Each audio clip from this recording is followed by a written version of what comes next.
சுவர்ண பிரதியோடு தகதகவென்று வருகின்ற அந்த சூரியனை ஏறிவர் ரதத்தை உழைத்த காலத்தினால் மீண்டும் ஓய்வெற்று உடனே ரதத்தை சரி செய்து எதிர்கொண்டு வருகிறார். அப்படி என்றால் நான் ஏன் பிறந்தேன் என்ற அர்த்தம் தெரியாமலே போய்விட்டது.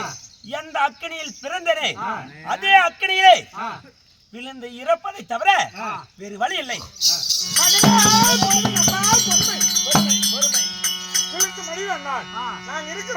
அக்கினியிலே வளம் வருகின்ற பொழுது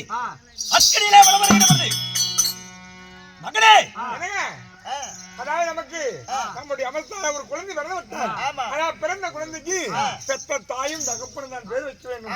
எந்த குழந்தைக்கு முதல் நம்ம பேர் வைப்போமே. அப்படியே ஆகட்டும். என்னங்க, அதாவது உன்னுடைய பெயர் என்ன? உத்தரன் என்று ஒரு பெயர்.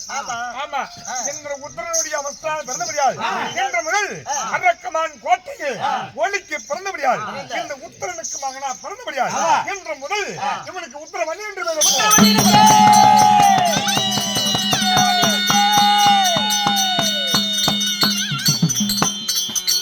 அரக்கமான் கோட்டைக்கு அழிக்க பிறந்துட்டான். அது வேற சாஸ்திரனுக்கு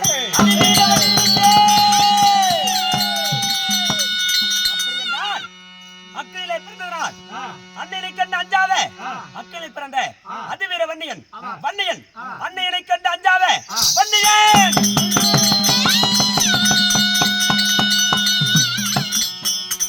அரக்கமான் கோட்டையை ஒழிக்க பிறந்த உத்தரவீர வன்னியன் நெருப்பிலே பிறந்ததனால்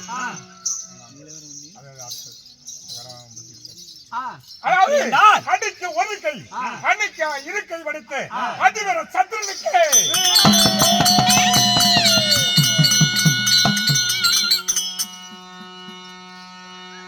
அப்படி என்றால் இந்த அக்கறையிலே பிறந்தநாள் வன்னியன் இந்த வன்னியனை அக்கிலே விழுந்து இறந்து விழாம் என்று போகிற பொழுது பெயர் வைக்கின்றார், மகனே என்று அழைக்கின்றார்.